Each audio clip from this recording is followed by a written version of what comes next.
In this video, I'm going to be going over whether you guys should be opening up the new Endgame option pack or the new Invincible option pack in NBA 2K23 Myteam, and also tell you guys what cards I would take from those two option packs if you guys do choose to open them. So as you guys most likely know, these are going to be the 4 new Endgames coming out today. We got Endgame Kobe, LeBron, MJ, and Tim Duncan, so a very hyped up and big name drop. And then we also got the 4 new Invincibles, which is going to be D Rose, Chris Bosh, Lamar Odom, and Manu Ginobili. So in this video, I'll be going over number 1, is it worth it for this week to be opening up these packs? And number 2, if you guys do choose to open up these packs, which cards I would recommend taking. So let's start off here with the Endgame option pack. If you guys don't know, it costs you 200,000 VC to open, and you get to pick one of these 4 new Endgames. And then yeah, so for me personally, I'm just going to rule out Tim Duncan unless he's your favorite player. If you really like Timmy D, which I know a lot of people do, and you want a Tim Duncan card, then he's still great. He's still amazing at power forward. He's going to be 6'11" at the 4, 7'2" wingspan,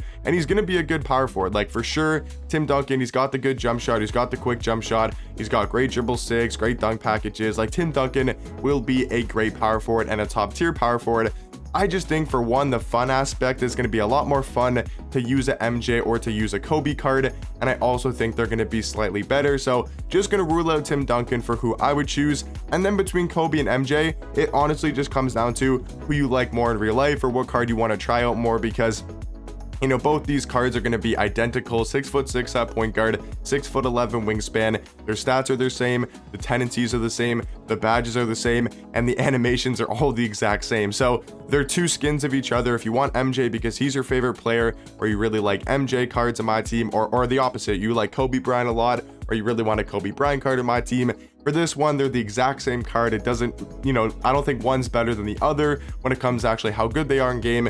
So for me, I wouldn't know who to choose here. It's just whoever's your favorite player. I would choose between Kobe or MJ. So if you like one of these cards, then obviously go ahead and choose them. But for me personally, not even just because I'm a LeBron fan or I'm biased with LeBron and, I always like his cards, I think easily is the best option for these Endgame option pack. And let me know in the comment section down below if you guys are going to be opening up this Endgame option pack. And if you guys do, let me know who you guys will choose. But if you're like a big Kobe fan or a big MJ fan, I'm not saying you guys have to choose LeBron just because he's the better card. If you're a big Kobe or an MJ guy, go with those cards and have fun using your favorite player. I'm just saying if you're looking at this from a non-biased perspective, just going over, what is the best card to take, that will be the best card, in your squad. I do think LeBron, just because he's 6'9" at point guard with a 7-foot wingspan, that's the only difference, because once again, he's going to have the exact same jump shot, exact same dribble 6, dunk packages as Kobe and MJ, but he's got 3 inches on the height and 1 inch on the wingspan, and we know LeBron does have a better player model. But once again, it just comes down to what card is your favorite, but I do think LeBron is going to be the best endgame card to choose from the endgame option pack. Now to talk about, is it actually worth opening up? I would say for this week, if you want LeBron, or you want one of your favorite players, then sure, it's a big content drop with big names, really hyped up names like obviously Kobe, MJ, LeBron, even Tim Duncan, right? So if you want one of those cards, then for sure, go ahead and open it. I still think if you want to be super smart with your money and get the best endgame card possible out of one of these endgame option packs, it's still probably smarter to wait for a LeBron, or to wait for to wait for a Taco, or to wait for an Yao Ming.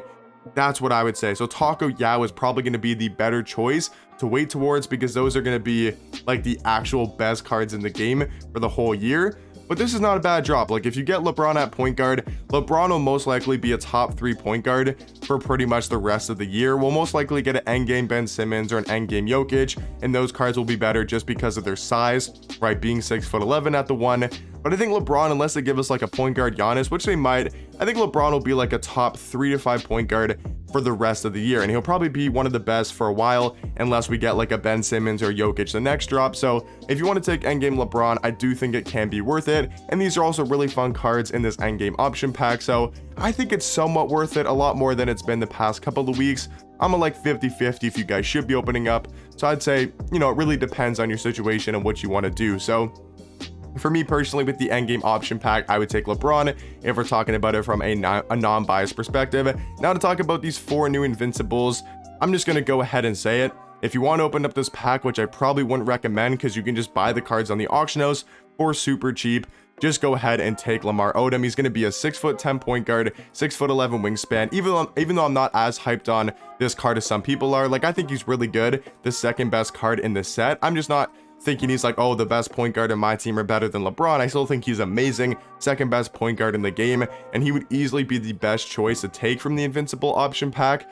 I just don't really know how expensive he's gonna be. Like, if he's over 200k, then maybe open up that pack if you wanted to save some MT, but I think realistically, it's never a good idea to open the Invincible option pack unless they were to give us like a Invincible Ben Simmons that was cracked out, or a Taco Fall or Yao Ming Invincible. Then that pack could be worth it, but I would say probably the smarter idea is just buy the cards off the auction house, especially if you want one of the other 3 Invincibles, like a D-Rose or Chris Bosh or a Manu Ginobili. I would expect all 3 of those Invincibles to be like under 50k within the first couple of hours of the packs dropping. So for that pack, I would take Lamar Odom, but I don't think it's really worth it. But guys, let me know in the comment section down below. Like I said, are you guys going to be opening up the Endgame or the Invincible option pack? And if you guys are, let me know who you guys will be choosing, but I'll catch you guys in the next one. Peace.